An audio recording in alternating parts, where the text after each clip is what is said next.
বিসমিল্লাহির রহমানির রহিম। সবার আগে আলু ভর্তা দিয়ে ট্রাই করি। বিসমিল্লাহির রহমানির রহিম। লবণ একটু বেশি হয়েছে আলু ভর্তা না।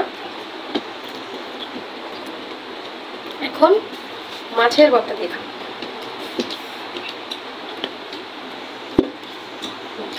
মাছের ভর্তা মানে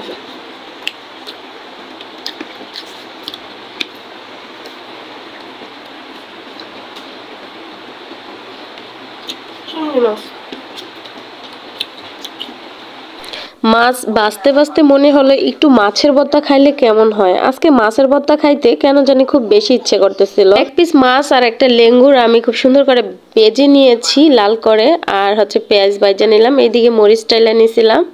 তো মাছগুলোর সাথে আর কি পেঁয়াজটা আমি একটু ভাজা ভাজা করে নিচ্ছি। কাঁচা পেঁয়াজ দিয়ে মাছের ভর্তা আমার কাছে ভালো লাগে না।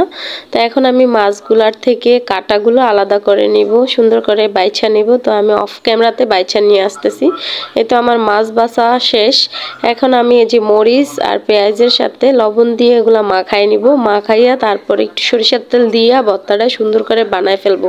আজকে ভর্তা বানাবো আমার কোনো ইচ্ছেই ছিল না ভিডিও করার, কিন্তু হুট করে মনে হইলো যে এত সুন্দর ভর্তা বানাইতেছি, আর ভর্তার ভিডিও তোমরা অনেক বেশি পছন্দ করো, এটা একটু শেয়ার করলে ভালোই লাগবো।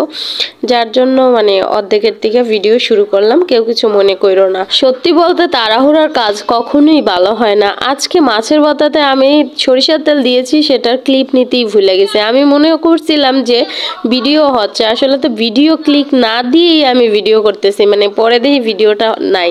তো যাই হোক, আমি কিন্তু সরিষার তেল দিছি, আর আমার বাসায় ধনিয়া পাতা ছিল না, তাই দিতে পারলাম না। আমার মাছের ভর্তা হয়ে গেছে। এখন ভাবলাম যেহেতু মাছের ভর্তা করছি একটু আলুর ভর্তা করে নিই। তো মরিচ দিয়ে লবণগুলো আগে একটু চটকাই নিলাম। এখন পেঁয়াজ দিয়া মরিচ পেঁয়াজ লবণ একসাথে চটকাই নিব। এই পর্যায়ে আমি একটু সরিষার তেল দিয়ে দিব। এটাতে কিন্তু আমি ভুলি নাই, ক্লিপটা অবশ্যই তোমাদের জন্য রেখে দিছি। একটু সরিষার তেল দিয়ে আবার একটু চটকাই নিলাম। এখন আমি আলুগুলা সুন্দর করে মইত্যা চটকাইয়া তারপরে ভর্তা করে নিচ্ছি। দেখো কালারটা কত সুন্দর আসছে, তাই না?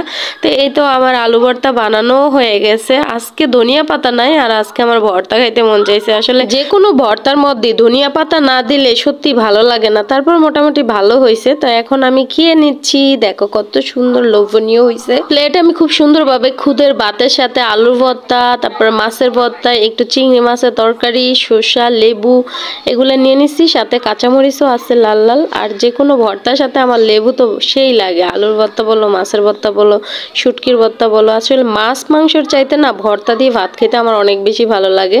আর আজকে আমি রান্না করছিলাম খুদের বউয়ার সাথে ভর্তা কিন্তু অনেক ভালো লাগে। তো আজকের খাবারটা অনেক বেশি মজা হয়েছে, আমি পেট ভরে ভাত খাইছি। তো সবাই আমার পেজটাকে ফলো দিয়ে লাইক দিয়ে ভিডিওটা শেয়ার করে দিবা, আর আমাদের জন্য দোয়া করবা। সবাই ভালো থাকবা, মনোযোগ দিয়ে তোমরা আমার ভিডিও দেখতে থাকো, আর আমি ভাত খেতে থাকি। আল্লাহ হাফেজ, বাই বাই, টাটা। সবাইকে love you all. Thank you so much যারা কষ্ট করে আমার ভিডিও দেখছো।